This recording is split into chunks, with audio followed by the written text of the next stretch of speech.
Let's go. Alright, Rishtag, we are at the beach. Oh, it's lovely. I did have all of my filming done and then I stupidly deleted it. So anyway, I'm going to tell you all about the time that I learned about angles for some of my homework. Because our homework task was to basically draw out different shots used in an advert. So before doing this, I was smart and YouTube different angles. They explained how different angles can create different emotion, such as a close-up from below. Claustrophobic, you know, and that's like emotion, totally emotion. And I thought that was really useful, me being able to write it out, because watching the advert and breaking it down and seeing how many different micro little seconds of edited footage can really create and craft a story. Anyway, I'll show you some pictures. These are some angles I drew out. Eye level, Dutch, low angle, high angle, over the shoulder. Shot size, close up, medium, long shot, single, point of view, motion, 30 degrees, zoom, pan, dolly, random. A little feature film and creating all my little angles and saying what shot's gonna be where. You know, this really helped me kind of figure out how to create a story and what emotion I wanted. You know, like the alligator looks up in awe because it's just seeing a projector, and you know, like this is me creating emotion, and you can see from the angle, and then he's looking up at the projector.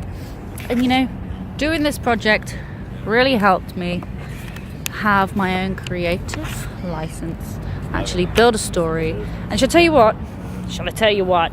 One thing I'm gonna tell you now. I'm gonna turn the camera around now. Basically, I was like, oh, what do I do? And recently I've just been storing cardboard because, you know, it's what I do when I've got about 5 beds in my freaking storage cupboard. Cut away, it's not about my life. Anyway, I have a lot of cardboard and I was trying to think of ideas of what to do, but I also wanted to make it like nice and inclusive and whatnot. And I was like, puppets. I do like puppets, been very intrigued by puppets, and I've got a lot of cardboard. So, casually chatting to Marcus, saying, oh yeah, I might do puppets, because, you know, everybody can, it's all inclusive, people get involved, make the puppets, and, you know, do the backs, you know, behind the scenes kind of thing. And he's like, yeah, that's a great idea, right, okay, we'll do yours next week. And I was like, because I already got the idea, that's as far as I got. So within a week, less than a week, on the same day, I googled a basic storyline, just an idea for a story. Bish bash bosh, Bob's your uncle, gave everybody a part, knew what I was doing, wrote a shot list, and did it, because time limit, restrictions, get it done, and enjoy yourself. But yeah. Right, anyway, I know it's loud, but I learned something. It's called ADR. What's that? You say additional dialogue recording. It's where you re-record over the scene, but you only do this if your actors are good and capable. When doing Maddie and Laura's song, we realised that they needed a pre-recorded track for their song, but pre-recorded with their voice. So they are lip syncing to the way they would do it. That's when it clicked for me. It was awesome. Cute. It was awesome to use GarageBand and quickly produce a song for them. Cut away. I'm sorry, I mean that's an edit shot. Anyway, Reki. Look at the /places that you want to film. Get an idea of how to cover your shots. Edit point. Time to focus. What else did I learn? We did a lot of practical work when it came to filming, which is priceless. You have to have lots of footage to edit down. Key, lots of footage.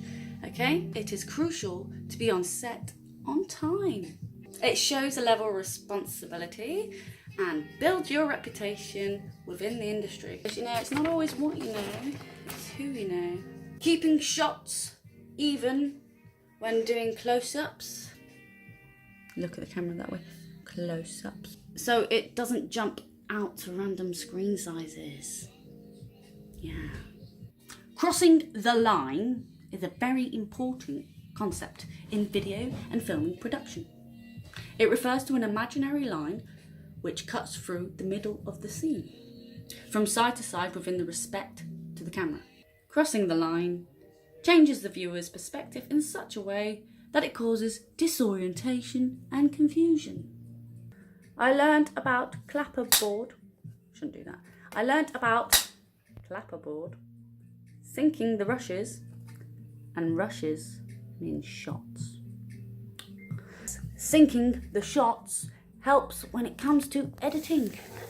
You write the shot and the take on the board. Also, if you do a cutaway and an edit shot, just write a little note. You know, it's really useful to the editor, you know, to know what they're doing. Be nice.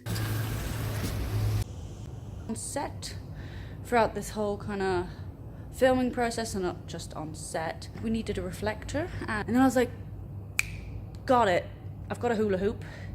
And then I saw my brother's white t-shirt and it was stretchy, and I was like, easy. Shall I tell you what a reflector is useful for?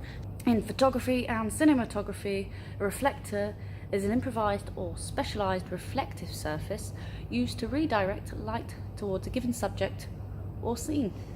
Whilst on set, using my reflector, obviously it's not the real deal, you know, but it worked.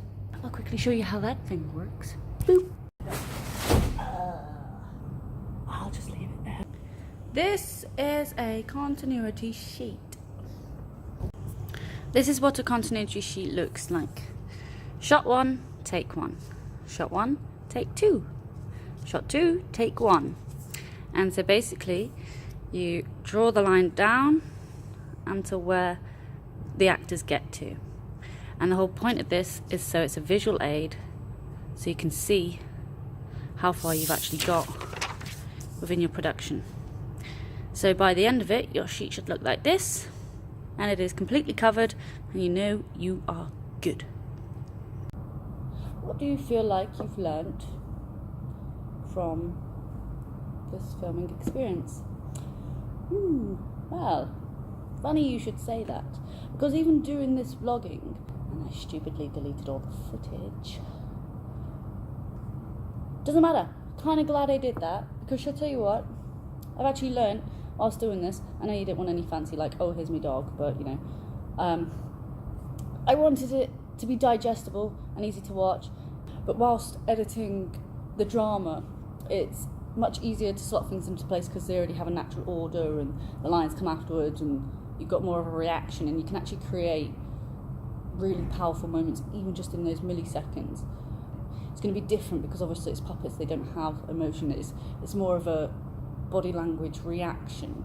So again, when I'm doing that editing, it'll be a different kind of mindset within character language, which would be body language with the puppets. But this is just another little thing for me to play around with and actually have a bit of creative license. And you know, I wanted it to be digestible, I didn't want it to be boring. But yes, it's been a very valuable process to actually chat to myself on camera / you guys, edit it down, and you know, like you said, constantly do lots of filming, and you find these little moments, you get a little sound effects, and you mix it, and it really does change how your story comes across. And I like it. Even in this, it's just a vlog, but like, yeah, this is my little plan for today. All the other ones were kind of like written down, kind of ideas of what I wanted to say. But this one I was like, I got 3 more minutes to fill. So I wrote this, and this is my little plan of action. So I came in and I wanted to do 3 minutes to go. 3, 2, 1. I wanted to show you the props. I thought best not to get the camera and the boom out. Don't want to mess about. So I just showed you the legs. I showed you some legs. And then I showed you and explained to you about my hoop and how I created a DIY reflector. And then I popped that out for a bit of show. And I was going to be like, oh, right, after I handed my play. But, you know, I've already done that, so, you know. And then show my storyboard.